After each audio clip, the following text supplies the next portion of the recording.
자, 드디어 그 시간이 돌아왔습니다. 여러분들께서 기다리시던, 그리고 제가 방송하는 자꾸 최파고 데려와라 라고 말씀하셨던, 자, 최파고 모시겠습니다. 어서 오세요. 네, 반갑습니다. 아유. 네. 제가 보기엔 선배님이죠. 지금 아닙니다. 글로벌 라이브를 저보다 얼마나 오래 그러니까 저는 뭐 이제 시작했고, 네. 와, 글로벌 라이브를 거의 몇 년 동안 지켜주신 분이니까 사실 진행뿐만 아니라 네. 선배님 알려주세요. 네. 무슨 말씀이십니까? 아니 정말 앵커님 하신 거 월요일부터 제가 매일 체크했는데 네네. 너무 잘하셔서 제가 정말 든든했습니다. 네, 아유, 너무 든든합니다. 지금 댓글에 뭐 얘기 나오는지 아세요? 못 보고 있습니다. 못 보셨어요? 네, 최파고님이 마지막에 한승철님 네. 노래 시키셨잖아요. 맞아요. 이제 최파고님 노래하시라고. 어떻게 할까요? 고민해 보겠습니다. 네. 뭐 지수가 또 신고가 나오거나 저희가 또 공약이 있어야 되겠죠. 그냥 하면 재미없기 때문에 또 약속을 걸고 뭐 테슬라가 400불 가면 노래가 문제겠습니까? 테슬라 250 어떻습니까? 300 가시죠. 300 갈까요? 네, 전 꿈이 큽니다. 여러분 테슬라 300 갈까요, 여러분? 진짜 노래해 많고요. 네. 좋습니다. 이렇게 또 다 돌아오는군요, 저에게. 그래서 착하게 살아야 돼요. 맞아요. 나 큰일 났다. 다음에 나한테 노래 시키는 거 아니에요? 안 되는데. 자, 좋습니다. 그러면은 과연 최파고님은 과연 오늘은 어떤 이야기를 저희에게 해주실지. 사실 많은 분들이 최파고님이 진행을 하실 때 진행도 좋았지만 최파고님의 뷰를 굉장히 듣고 싶어 하셨거든요. 오늘 그 판을 제가 다 열어드리겠습니다. 네. 감사한 기회를 주셔서 너무 감사하고 사실 제가 글로벌 라이브 코너를 2021년 2월부터 해서 제가 만 2년간의 시간을 함께 했는데 제가 처음 시작은 일부에서 시황맨으로서 자리를 지켰고요. 네. 그리고 또 그 두 번째 해는 사회자로서 영광된 자리를 또 보냈고 마지막인지 모르겠어도 올해의 미션으로 제가 2부 심층 인터뷰를 제가 또 앉게 됐는데 네. 제가 이제 고민해 봤습니다. 내가 오늘 3프로에 나갈 텐데 또 수천만의 구독자분들, 우리가 너무나 사랑하는 구독자분들 위해서 내가 뭘 해줄 수 있을까? 내가 왜 여기 나가야 될까에 대한 고민을 많이 했거든요. 근데 결국 결론은 2022년도가 매크로 중심의 장세였다고 하면 올해는 단언컨대 아마도 투자 아이디어를 얼마나 깊게 가지고 있는가, 또 투자 아이디어를 얼마나 많이 가지고 있는가가 승패를 결정할 거로 저는 보고 있습니다. 그래서 제가 앞으로 한 달에 2번 네. 격주 목요일로 나오게 될 텐데 제가 있는 시간은 투자 아이디어들을 함께 공부해보고 또 그 투자 아이디어 관련된 지식들 좀 같이 연구해보는, 함께 공부해보는 그런 시간으로 하면 너무 좋을 것 같습니다. 와, 여러분 진짜 진심이 너무나도 느껴지지 않으세요? 내가 배워야 돼, 진짜. 이런 걸 배워야 돼요. 정말 한 땀 한 땀, 한마디 한마디가 정말 진심이 다 느껴지시네. 와, 역시 왜 많은 분들이, 정말 왜 우리 글로벌 라이브 시청자분들이 최파고님을 그렇게 기다렸는지 알 것 같습니다. 그럼 오늘 첫 번째 공부하는 시간인데 어떤 걸로 먼저 공부를 좀 해볼까요? 네, 방금 전에 말씀드린 대로 제가 오늘 준비한 주제는 올해의 투자 아이디어로 어떤 것을 우리가 봐야 될 건지에 대해 얘기 조금 나누려고 하고요. 네. 이렇게 보고 있습니다. 우리가 일부에 가지는 시간, 시장에 대한 판단하는 건 지금의 장세가 어떠한 장인가, 시장 전체를 큰 그림으로 보는 네네. 국면이라면 결국 우리 투자자가 결정해야 되는 그 시장이 좋다면 그 안에서 어떤 걸 투자할 건가에 대한 고민을 해야 되거든요. 그러니까 내가 뭘 투자할 건가에 대해서 결정하기 위해서 투자 아이디어가 필요하고 그걸 오늘 이야기 나누려고 합니다. 바로 본론을 한번 가보시죠. 네, 네. 알겠어요.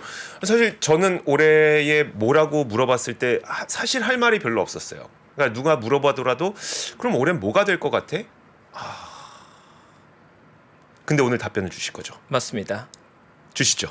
가시죠. 네, 자료 화면 같이 한번 보시죠. 네, 저희 글로벌 라이브 구독자분들 위해서 제가 한 땀 한 땀 직접 핸드메이드한 자료고요. 네, 그러니까요. 부디 도움 되셨으면 하는 마음으로 준비했고 첫 번째 결론 바로 들어갑니다. 저 길게 끌지 않기 때문에 화끈하게 바로 갑니다. 네. 오늘 제가 이야기 나눌 건 2023년 올해 어떤 투자 아이디어에 우리가 집중해야 될까에 대한 고민에 대한 답이고 세 가지 아이디어를 저는 가지고 왔습니다. 일단 첫 번째는 저는 반도체 섹터에 지속적으로 관심을 가져야 된다고 생각하고 있고요. 그리고 두 번째로는 친환경 에너지에 대한 고민을 해야 된다고 생각하고 있고 마지막 세 번째로는 차이나 플레이에 대한 고민을 해야 되는데 각각의 아이디어에서 조금 부연 설명을 드리자면 우리가 왜 이 세 가지 아이디어에 투자하고 또 관심을 가져야 되는지가 굉장히 중요할 텐데요. 네네. 일단 첫 번째는 올해가 되고 우리가 가장 많이 들은 이야기가 인공지능 관련 이야기인데 네.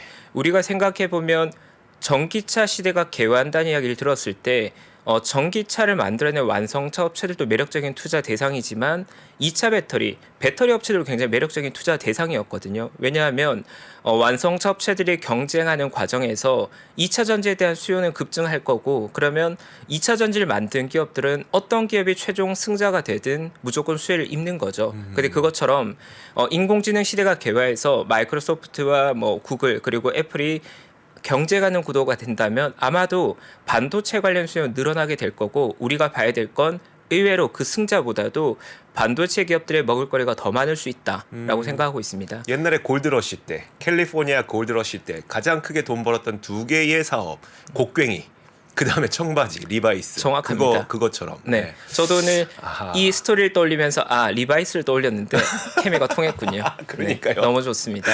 그러니까요. 반도체 그런 이제 그 시류는 이제 잘 알겠으니까 좀 더 자세하게 말씀해 주시면. 네, 일단 제가 오늘 다룰 주제는 세 가지 투자 아이디어 중에서 한 가지 아이디어에서 좀 깊은 얘기를 나눌 거고요. 네네. 세 가지 아이디어 각각에 대한 개요를 조금 말씀드리고, 오늘 세 가지 중에 한 가지에 대해서 조금 깊은 내용을 좀 나누면 좋을 것 같습니다. 일단 그래서 첫 번째 제가 반도체에 주목한 이유, 아까 전 말씀드린 대로 인공지능 시장이 개화했을 때 그 최종 승자가 누가 되길 찾아내는 것보다 네. 그 수혜로서 반도체가 될 거라는 건 조금 더 쉬운 결론이거든요. 하지만 투자에서는 쉬운 아이디어가 더 파워풀할 수 있다 생각하고, 반도체 중에서도 최근 미국이 조금 많이 올라 있다면 네. 상대적으로 아시아 시장의 반도체는 조금 저평가되어 있다. 그래서 미국보다도 아시아의 반도체 기업들을 좀 주목하라는 아이디어를 조금 전하고 싶습니다. 네. 네. 오. 아시아 반도체 떠오른 게 있으신가요? 많죠. 네. 네. 그 기업들을 투자하시면 네. 좋을 것 같고요. 네. 네. 빠르게 넘어가서 네. 그리고 두 번째로 준비한 아이디어는 친환경 에너지 아이디어인데 친환경 에너지는 심플합니다. 2022년도 우리가 기억하기로 러시아와 우크라이나의 전쟁이 굉장히 중요한 이벤트였고, 그 과정에서 러시아가 가지고 있는 천연가스 그리고 유럽이 가지고 있는 거기에 대한 의존성 같은 것들이 많은 문제를 일으켰고, 실제로 작년에 영국과 독일 같은 경우에 에너지 가격이 올라가면서 전기세가 많게는 10배, 적게는 5배 이상 올라가는 국면이었습니다. 그런 과정에서 아마도 올해부터는 클린 에너지, 친환경 에너지에 대한 관심은 늘어날 수밖에 없을 것 같고, 그 역시도 우리가 주목해야 될 투자 아이디어다라는 말씀을 좀 전하고 싶고요. 네. 그리고 마지막으로 차이나 플레이라는 단어를 적었는데, 이 차이나 플레이라는 건 중국에 직접 투자하는 아이디어보다는 결국은 중국이란 국가의 수요나 중국이란 국가의 성장이 결국 투자 성과로 직결되는 모든 투자들을 포괄하고 있습니다. 네네. 예를 들면 한국의 화장품 산업, 아니면 최근 한국의 핫한 임플란트 산업들도 중국 쪽 매출액이 중요한 결정 요인이 되고, 미국 내에서도 중국의 매출액 비율이 높은 기업들은 매력적일 수 있다. 왜냐하면 중국 시장이 최근 2년간 워낙 오래 쉬었고, 또 올해는 중국의 정책이 선회하면서 중국의 성장이 조금 촉진될 수 있는 해이기 때문에 이렇게 세 가지 정도 아이디어가 우리 투자자들이 좀 관심을 가져야 된다 정도로 시작하고 싶습니다. 자, 이지희님께서 네. 아시아 반도체 밑줄 쫙. 소비재, 친환경 에너지 밑줄 쫙. 좋습니다. 네. 그러면 이 세 가지 가운데 한 가지를 좀 깊게 말씀해 주신다고 했으니까 이 중에 뭐 해주실 거예요? 맞습니다. 이 세 가지 아이디어 사실 모두 다 다르면 좋겠지만 네. 모두 다르게 방대한 자료고, 그 세 가지 중에 제가 생각에 오늘 얘기 나누기 참 좋다고 생각되는 건, 제가 오늘 고른 주제는 친환경 에너지입니다. 전 사실 네. 제가 천연가스를 되게 좋아해요. 네. 뭐 아시는 분들 아시겠지만 예전에 그런 걸로 매매도 많이 했었고, 근데 천연가스 가격이 지금 많이 떨어졌잖아요. 맞습니다. 그래서 이렇게 다시 싸지면, 물론 안보에 대한 문제는 있지만, 그럼 우리가 작년에 봤던 것처럼 친환경에 대한 그 에너지 부스트, 진짜 막 정말 가열차게 올라가는 그런 게 그려질 수 있을까라는 생각이 들거든요. 맞습니다. 어떻게 보면 천연가스 가격이 워낙 불안정했지만 지금은 다 내려왔고 안정됐기 때문에 예전 천연가스가 비쌌을 때보다는 클린에너지에 대한 관심이 좀 덜할 수 있다고 생각하실 수도 있겠지만, 네. 문제는 2022년도에 천연가스의 가격 변동성이 워낙 컸던 시기에 유럽이 겪었던 고통을 생각해 보면 굉장히 끔찍했습니다. 그쵸. 일단 첫 번째로는 겨울을 유럽이 버틸 수 있을까? 정말 난방을 못해서 얼어 죽는 사람이 나오지 않을까에 대한 걱정이 실제로 있었고요. 그리고 우리 개인들 입장에선 전기세가 올라가거나 난방을 못하는 문제지만 기업들 입장, 특히나 우리가 흔히 보는 자영업, 가게의 입장에서는 전기세가 한 달에 200만, 300만 나오도 그게 3천만 나온다고 생각해 봤을 때 그러니까요. 산업 자체가 무너지는 이슈거든요. 아. 그 말은 변동성이 이렇게 큰 것 자체가 국가의 입장에서 굉장히 위기이고 예측 가능성을 떨어뜨리기 때문에 이건 현재 가격이 내리든 오르든 상관없이 분명히 에너지원의 독립 또 그리고 기존 방식 화석연료 방식에서 클린 에너지 방식으로 넘어갈 수밖에 없다라고 저는 보고 있습니다. 그러니까요. 그 네. 옛날 기억 떠올려 보면 옛날 기억이 아니구나. 저는 그때 안 태어났으니까. 1차 석유 파동 그리고 2차 석유 파동을 딱 겪을 때 사실 그게 중동 전쟁 때문이었잖아요. 딱 중동 전쟁으로 인해서 원유가 공급이 안 되니 유럽에서 야 원유 이제 더 이상 못 믿겠어. 우리가 이걸로 어떻게 앞으로 우리가 에너지를 사용할 수 있어라면서 탄생했던 게 천연가스였는데 맞습니다. 그거를 이번에는 러시아가 보여줬잖아요. 러시아 때문에 이 천연가스 더 이상 안정적인 에너지원이 아니야. 그러면 다음 게 태어나겠죠. 그게 클린 에너지. 맞습니다. 그러니까 사실 우리가 투자자로서도 그렇고 삶에서도 그렇지만 우리가 어떤 문제를 겪기 전에는 어떠한 문제가 표면화되기 전에 우리가 그 문제의 심각성을 인식하지 못하는 경우가 많이 있거든요. 맞아요. 근데 생각보다도 최근의 100년간의 근현대 역사에서 에너지 문제는 굉장히 민감한 문제였고 언제나 갈등이 있었고 미국조차도 중동과의 관계를 좋게 만들고자 했던 건 사실 원유에 대한 확보의 필요성이 굉장히 절실했기 때문이거든요. 물론 셰일가스나 그런 에너지 변화가 나오면서 중동과의 관계가 좀 틀어지긴 했지만 이번에 유럽이 깨닫게 된 건 우리가 지금처럼 천연가스 의존해서는 나중에 심각한 위기 이거보다 더 높은 수준의 리스크를 감내할 수 있겠다는 생각을 한 이상은 방향성은 분명히 클린 에너지로 넘어갈 수밖에 없다라고 저는 보고 있고요. 그리고 제가 보는 건 굳이 에너지 문제뿐만이 아니라 기존에 우리가 보는 국제에서는 사실 미국이 대부분의 의사결정을 하고 미국 중심으로 모두가 다 공조하는 문화였거든요. 네. 근데 러시아 우크라이나 전쟁 그리고 미국과 중국의 갈등 구조에서 과거의 패권이 미국에 모여져 있었다면 지금은 그 패권이 러시아, 중국, 유럽, 미국으로 나뉘어지는 그림으로 가고 그러면 결국은 이런 에너지 관련 문제 혹은 안보에 관련된 문제는 더 민감할 수밖에 없다. 네. 그러면 트렌디하게 방향으로 봤을 때는 분명히 러시아 우크라이나 전쟁 이전과 이후에 친환경 에너지에 대한 관심은 달라질 수밖에 없고 그건 저는 굉장히 중요한 변곡점이 아닐까라고 보고 있습니다. 그 변곡점. 네. 자, 이 변곡점이 사실 올해가 되길 가장 크게 바라면서 자, 다음 이야기는 그러면은 일단 안보까지 살펴봤으니까 또 우리가 친환경 에너지가 올해 정말 이게 잘 될 것인가에 대해서 우리가 고려해봐야 되는 다른 요인들이 있을까요? 맞습니다. 중요한 포인트고요.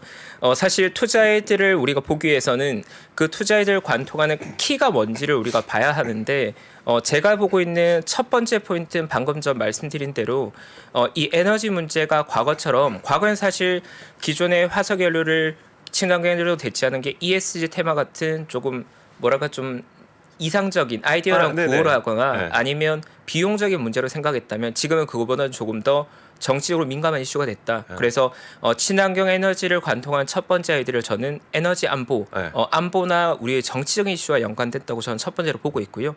그래 차트 한번 보시면 지금 제가 준비한 차트가 천연가스 2023년 3월 근월물 차트인데 네. 2022년 2월 러시아 우크라이나 전쟁 이후로 가격이 거의 400% 증가했습니다. 천연가스 가격이. 그런데 이 구간에서 아까 전 말씀드린 대로 전기세나 실제로 유럽인들이 겪었던 공포는 굉장히 이제 강했었거든요. 그러면 결국은 천연가스 가격은 안정됐지만 방향성 자체는 과거보다는 에너지 자립에 대해서 조금 더 강조하게 될 것 같고 전기를 생산하는 방식을 예전보다 좀 더 다원화될 것 같습니다. 그래서 그걸 이번에 확인할 수 있는 게 작년 5월에 유럽에서 중요한 발표가 있었습니다.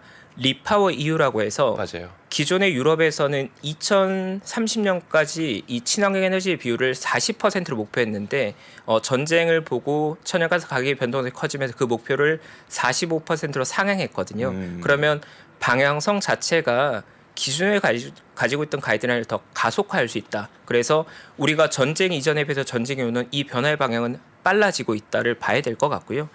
그리고 두 번째 키워드를 조금 말씀드리면 최근 우리가 놓치고 있는 것 중에 하나가 탄소 배출권의 가격이 굉장히 가파르게 올라가고 있습니다. 오. 네, 그러니까 우리가 과거에는 화석 연료와 친환경 에너지를 구분할 때 친환경 에너지의 생산 단가가 얼마나 빠르게 내려가는가만 봤다면 네. 지금 하나 더 고려해야 될 요인이 탄소를 배출하는 기업들은 탄소 중립을 위해서 탄소를 배출한 만큼 탄소 배출권을 구매해서 중립을 맞춰놔야 되잖아요. 그렇죠. 네. 근데 그게 최근 EU에서 중요한 흐름이 있는 게 탄소 국경세를 도입하면서 글로벌리하게 탄소 배출에 대한 비용이 상향 평준화되고 있습니다. 근데 본 차트에서 말하는 것도 EU를 기준으로 봤을 때 2019년 대비해서 2021년에 탄소 배출에 대한 비용 자체가 불과 2년 사이에 2배가 올랐습니다.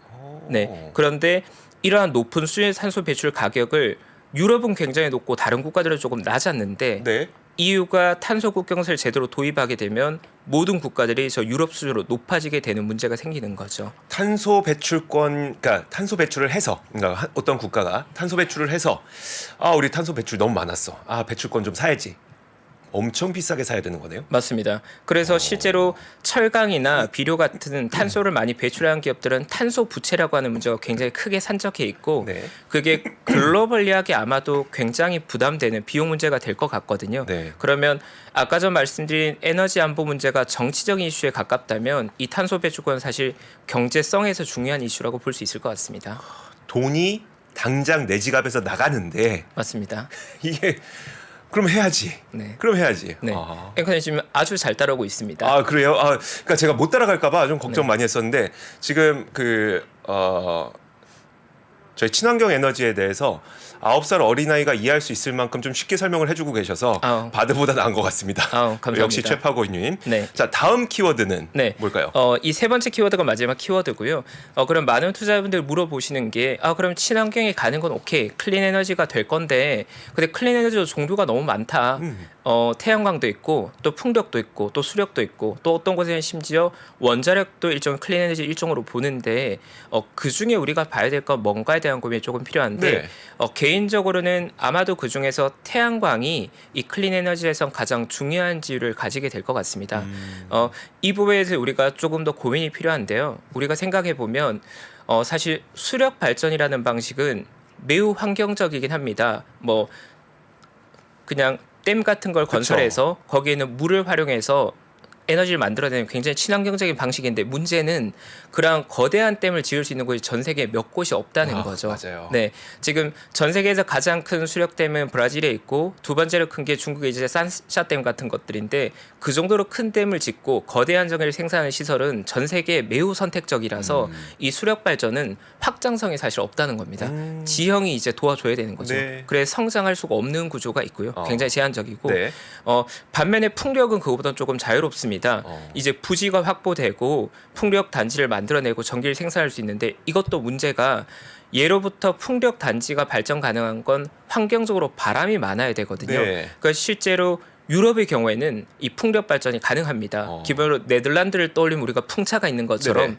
유럽은 그 어떤 국가들보다도 풍력 발전이 굉장히 발달돼 있는데 한국이나 다른 국가들로 봤을 땐 사실 풍력 단지를 대규모로 만들기에는 그렇게까지 바람이 많은 지역이 그렇게 많지는 맞아요. 않거든요. 얼마 전에 제가 고성 갔다 왔거든요. 강원도 고성. 그때 영하 20도일 때 한번 고성 갔다 왔었는데 진짜 춥고 바람도 엄청 세는데 거기 풍력 발전기는 선풍기처럼 돌긴 해요. 근데 그런 지역이 거의 없다는 게 문제죠. 맞아요. 국내에선 그나마 제주도 정도가 있지만 그렇죠. 한국 전체에서 사용해야 되는 전기를 풍력으로 대체한다고 생각하면 굉장히 미미하거든요. 그렇죠. 근데 그거에 비해서는 사실 태양광은 설치도 굉장히 조금 자유롭고 그리고 대규모 단지가 아니라 스몰한 형태로 가능합니다. 예를 들어서 가정집의 수력이나 풍력 발전은 불가능하지만 가정집에서 태양광 발전은 가능한 거거든요. 그렇죠. 그래서 어디까지나 굉장히 좀 유연하고 그리고 과거에는 태양광이 치명적인 단점이 있었던 게 낮에는 전기를 많이 생산하는데 밤이 되면 생산을 못하다 보니 낮에 많이 만들어지지만 저녁에 만들지 못하는 한계들 때문에 전력이 많이 써야 될 때 오히려 생산을 못하고 또 생산을 많이 하면 많이 남는 잉여 전력이 생긴 문제가 있었는데 그거 역시도 최근엔 ESS 에너지를 저장할 시스템이 개발되면서 인프라가 갖춰졌다는 거죠. 그래서 많은 투자자들 그리고 친환경 에너지 관련 애널리스트들이 말하는 건 친환경 에너지는 우리가 여러 가지를 검토하지만 뭐 바이오매스, 해상 풍력 뭐 다양하지만 결국 탑은 태양광이다. 네, 그 방향은 조금 정해진 것 같고요. 그거 만든 것도 우리나라인 거잖아요. ESS 그렇게 잘 만드니까. 맞습니다. 참. ESS는 국내가 상당히 경쟁력이 있죠. 그니까. 네. 그거 없었으면 태양광도 지금 아직 희망을 걸기 어렸을 어렵습니다. 텐데. 와, 네. 역시 대한민국 덕분에 전 좋습니다. 세계가 발전하고 있네요. 네. 자, 태양광 산업 그 지금 보여주신 거 보니까 굉장히 네. 성장 속도가 좀 빠를 걸로 전망되고 있나 봐요. 맞습니다. 차트 한번 보시면 이제 삼성증권에서 준비해 주신 자료인데 글로벌 태양광 시장의 중장기 수요 전망에서 눈여겨봐야 될 만한 게 대략 2021년부터 2027년까지의 구간 동안 대략 성장이 2배 이상 성장한다고 되어 있거든요. 그런데 재미있는 건 지금 현재의 가정보다 태양광에 대한 수요의 성장한 속도가 우리의 예상보다 조금 더 빠를 수 있을 것 같습니다. 네, 왜냐하면 아까 전 말씀드린 대로 유럽 같은 경우에도 친환경에 대한 가이드라인을 조금 더 가속화시키고 있고 최근에 우리가 알고 있는 미국의 IRA 같은 법안들도 태양광 제조업체에겐 굉장한 호재로 작용하고 있거든요. 네. 그래서 아마도 우리가 지금 현재 예상하는 향후 한 6, 7년에 걸쳐 2배 정도의 성장을 전망하고 있지만 그거보다도 조금 더 빠를 수 있다. 그래서 지금 우리가 바라보는 매크로 지표들은 우리의 예상보다 친환경으로의 전환이 가속화될 것이라는 힌트를 많이 주고 있다고 생각합니다. 그렇다면 우리 방송 보시는 분들은 과연 무엇에 대한 상품도 준비해 주셨더라고요 보니까. 그럼요. 네. 당연히 준비를 했습니다. 네. 그래서 제가 마지막 결론에 앞서서 조금 큰 그림으로 보자면 결국 제가 방금 전 말씀드린 그 세 가지 키워드가 만들어내는 변화가 이러한 변화들을 만들어내는 거죠. 지금 글로벌 시장에서 바라보고 있는 전망은 대략 2050년까지 장기적으로 태양광과 풍력이 전체 에너지의 대략 50%를 목표로 하고 있는데 우리가 봐야 될 키포인트가 여기에 있는 게 2020년부터 2030년까지 구간은 대략 발전 비중이 9%에서 27%고요. 그리고 2030년부터 2050년까지는 태양광 풍력 발전 비중이 50%입니다. 그럼 재밌는 건 투자기에 좋은 구간은 2050년까지 구간 중에서 2020년부터 2030년까지가 어떻게 보면 성장이 가장 가파르다는 거죠. 10년에 걸쳐 3배 늘어나는 거잖아요. 네네. 그럼 투자자는 언제 해야 될까요? 지금 지금이죠. 해야겠죠. 네. 그러니까 일정 수준 이상의 목표치를 달성하면 그다음에 성장은 둔화되고 변화의 속도는 둔화될 거니까 네. 어떻게 보면 친환경에 투자에 가장 좋은 시기는 지금부터 대략 한 2027년 정도까지란 결론에 도달할 수 있을 것 같습니다. 아들내미 대학 자금을 여기다 넣어야 되나? 나쁘지 않다 생각합니다. 그래요?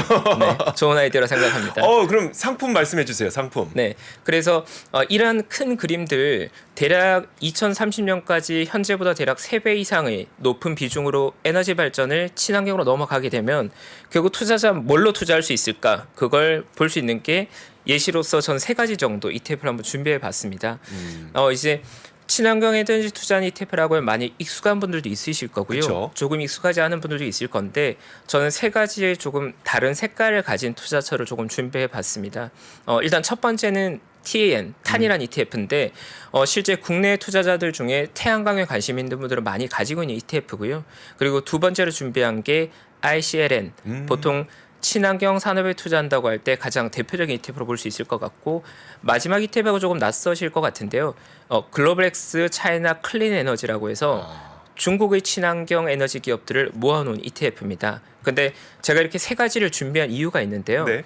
일단 가운데 있는 ICLN은 우리가 친환경 관련 기업에 투자한다고 할 때 글로벌하게 가장 시가총액이 크고 가장 대표하고 또 태양광뿐만 아니라 수력과 풍력, 유틸리티 기업까지 다 포함하고 있어서 조금 종합 상사 느낌의 ETF가 될 것 같습니다. 실제로 보유하고 있는 종목도 인페이지 에너지나 솔라이츠 같은 종목들을 한 6에서 7% 정도 분산이 굉장히 잘 되어 있는 포트폴리오고 국가로 보더라도 뭐 미국 대략 45%, 뭐 유럽 한 20%, 중국 한 12%로 국가별 분산도 조금 잘 되어 있고요. 반면에 앞쪽에 위치한 탄 같은 경우에는 태양광만을 투자하는 ETF입니다. 그래서 펄스솔라나 솔라이즈 같은 기업들을 대략 10% 내에 조금 많이 편입하고 있고 미국의 50% 정도 비중으로 미국을 좀 많이 편입하고 있고 태양광에서는 사실 중국 기업들도 중요한 역할을 가지고 있어서 중국의 비중도 대략 한 20% 정도인 걸 볼 수 있습니다. 그리고 제일 마지막 오른쪽 자료는 그러니까요. 글로벌 엑스 차이나 클린 에너지 맞습니다. 9809. 제가 약자로 이제 네. C라고 적어놨는데 요건 조금 설명드리면 네. 우리가 생각하는 것보다도 대부분의 산업의 패권은 사실 미국이나 유럽이 가지고 있잖아요. 네. 그래서 사람들이 생각에 유럽이 친환경을 많이 하니까 유럽 기업들이 친환에너지 태양광 다 잘할 것 같은데 의외로 태양광이라는 산업에선 중국이 압도적인 지위를 가지고 있습니다. 그건 이유는 뭐였냐면 중국 정부에서는 원래 처음부터 이 태양광이나 친환경 에너지가 글로벌 에너지 패러다임에 중요한 역할을 할 걸 알고 있었고 그래서 정책 보조금을 사실 굉장히 많이 몰아줬습니다. 네. 사실 그게 국제사회 입장에서는 약간의 치팅이죠. 그렇죠. 정부가 밀어주는 산업. 그게 우리가 하면 좋은 거고 남이 하면 싫은 건데 예를 들어 뭐 우리나라 그 조선 기업들도 사실 돈 많이 받았죠. 근데 남들이 보면 너희 뭐 하는 거야 하지만 우리가 보면 왜 우리가 우리 산업 키우겠다는데 이런 거죠. 맞습니다. 근데 중국이 지금 보조금을 엄청 주고 있으니까. 네, 그래서 기존 태양광 산업이나 친환경 산업으로 중국 정부가 워낙 많은 보조금을 쏟아놨다 보니 사실 아쉽게도 태양광 밸류체인에 관련해서는 중국이 압도적인 지위를 가지고 있고 물론 미국과 중국의 갈등 과정에서 미국 시장에 대한 진출은 중국 기업들이 어려워졌지만 네. 지금 태양광의 가장 뜨거운 시장은 유럽이거든요. 왜 그러냐면 생각해 보면 유럽은 그동안 사실 친환경 에너지 중에 풍력을 계속해서 지원해 왔었는데 지금 문제는 시간이 없다고 조금 다급해진 거거든요. 근데 시간 대비해서 가장 효율을 높이는 건 태양광이 빠르게 공사가 가능합니다. 빠른 증설이 가능한 거죠. 근데 그 증설의 대부분을 중국에 수입해서 쓰고 있습니다. 그래서 유럽의 태양광 산업이 뜨거워지면 그 수에는 아쉽게도 중국이 가장 많이 본다. 왜냐하면 중국이 가장 많은 밸류체인을 가지고 있기 때문에. 그래서 이 탄도 그렇고 아이클린도 그렇고 글로벌 엑스 차이나 클린 에너지도 그렇고 이건 중국 거니까 다 중국 비중이 들어가 있는 거가 그래서 그렇군요. 맞습니다. 사실 친환경 에너지를 또 올렸을 때 중국을 배제해보기는 어렵고 그렇죠. 특히나 태양광 단독으로 본다면 네. 중국의 지위가 사실 압도적인 건 사실입니다. 네, 그래서 제가 세 가지 자산을 보면서 각각의 현재 밸류에이션과 시가총액도 짧게 정리 한번 해봤는데요. 네. 일단 먼저 미국을 중심으로 태양광 ETF인 탄 같은 경우에 현재 시가총액은 대략 25억 달러, 그리고 원화 기준 대략 3조 정도고요. 멀티플 기준은 대략 16.5배 정도. 그렇게 사실 비싸다고 보기에는 뭐 그렇게 부담 없는 정도의 밸류에이션을 보이고 있고요. 차트가를 제가 보여드린 이유는 현재 이 차트가 최근 4년간의 차트인데 가격 과열을 어느 정도 소화해내고 2년간 적정 수준 조정을 받은 정도 레벨에 현재 와 있습니다. 그리고 두 번째로 ICLN 같은 경우에는 현재 시가총액으로 가장 크고요. 대략 50억 달러, 원화 기준 대략 6조 정도고 멀티플은 약간 비쌉니다. 21배 정도 거래되고 있고 네. 이 유틸리티의 비중이 굉장히 높은데 유틸리티라 함은 만들어진 전력들을 송전하거나 배전해 주거나 또 저장하는 것들을 다 포함하고 있는데 네. 그러한 기업들이 생각보다 멀티플이 약간 높은 특징이 있고요. 그리고 마지막으로 글로벌엑스 차이나 클린 에너지의 경우에는 시가총액을 대략 1억 달러 정도, 원화로는 한 1,300억 정도 되고 멀티플은 대략 19배 정도 되고요. 역시나 비싼 시기에 조정받기 시작해서 최근 한 1년간은 조금 조정 기간을 거치고 있는 그런 모습입니다. 그래서 제가 오늘 정리한 내용들이 결국은 큰 흐름으로 봤을 때 작년 대비해서 올해 주목받을 수밖에 없는 건 친환경 에너지다. 그럼 우리가 친환경 에너지를 투자하기 위해서 알아야 될 건 그 투자들 관통하는 키워드가 뭔지에 대한 이야기가 필요한데 첫 번째는 에너지 안보, 정치적인 이슈가 중요할 거고요. 그리고 두 번째로는 아까 전 말씀드린 대로 많은 곳들에서 첫 번째로 돌아가서 탄소 배출권 때문에 경제적인 이슈로 보더라도 친환경 에너지가 이제는 더 중요한 그림이 됐다. 그리고 마지막 세 번째가 여러 산업들 중에서 태양광이 좀 중요할 것 같다 정도에서 친환경이라는 섹터의 이해도를 조금 높여보려고 하고 마지막으로 결론에 결국 세 가지 정도 ETF를 말씀드렸는데 제가 이제 약간 부연 설명을 드리면 결국 제가 보는 건 좋은 투자에 들어가면 결국 장기적으로 우상향하는 트렌드 맞아요. 내에서 변동성을 우리의 투자기로 활용할 수 있으면 너무나 좋거든요. 네. 근데 아마도 이 친환경에 대한 앞으로 많은 노이즈들 또 기업들 간의 엎치락 뒤치락 또 국가 간의 엎치락 뒤치락 때문에 많은 노이즈들은 있겠지만 방향성은 정해진 거거든요. 2030년까지 현재보다 3배 정도로 더 높은 비중으로 에너지 발전을 한다. 그러면 그 트렌드가 있으면 사실 변동성이 나오더라도 조금 자신감 있게 투자할 수 있다는 아이디어를 조금 전해드리고 싶고요. 그리고 제가 오늘 투자 아이디어를 전해드리면서 마지막 고민 중에 하나는 뭐였냐면 저 역시도 많은 분들과 투자에 관해 얘기를 하고 영업점에 실전 투자를 하고 있는 투자자지만 그런 고민을 많이 합니다. 분명히 좋은 투자 아이디어를 가지고 투자에 시작했는데도 결과가 안 좋을 때도 있거든요. 그럼요. 네, 투자 아이디어로 시작했는데 그 결과가 안 좋은 경우에 대해서 왜 그럴까에 대한 고민을 해보면 저는 이런 것 같습니다. 우리가 투자를 할 때 세 가지 질문에 대한 답이 준비되어야 된다고 생각하거든요. 첫 번째는 왜 투자해야 되는가? 내가 어떤 것을 투자할 때 왜라는 질문에 충분히 대답해야 되는데 네. 친환경 에너지 명확한 게 2030년까지 우상향의 메인스트림은 정해졌다. 분명히 비중 확대되고 잘 될 거다. 투자해야 될 이유가 충분하다고 생각하고요. 그리고 두 번째로 무엇에 투자해야 되느냐. 그것도 쉽다고 생각합니다. 네네. ETF를 통해 투자할 수 있고 투자 대상이 다 오픈되어 있거든요. 그런데 마지막에 how 어떻게 투자해야 돼? 이게 이제 어려운 와, 거거든요. 제일 어렵다. 네. 근데 아쉽게도 네. 어떻게 투자해야 돼? 이건 투자 아이디어를 넘어서서 투자 전략, 투자 디자인의 단계인데 이 부분은 시장에 따라 조금 다르고 또 투자는 개인의 상황에 따라 조금 다르고 이 마지막 어떻게 투자해야 되는가? 내가 한 번에 살 거냐, 나눠 살 거냐, 그리고 어느 정도 비중을 살 거냐는 아쉽게도 각자가 정해야 된 부분이 조금 있다. 그래서 제가 마지막 드리는 아이디어는 좋은 투자 아이디어를 가지고 있더라도 그걸 가지고 어떠한 전략으로 투자할 건지 또 이걸 어떻게 디자인해서 활용할 건지에 대해서는 각자의 고민이 어느 정도 필요하다. 그게 불가피한 투자의 좀 한계인 것 같습니다. 아, 네. 그러니까요.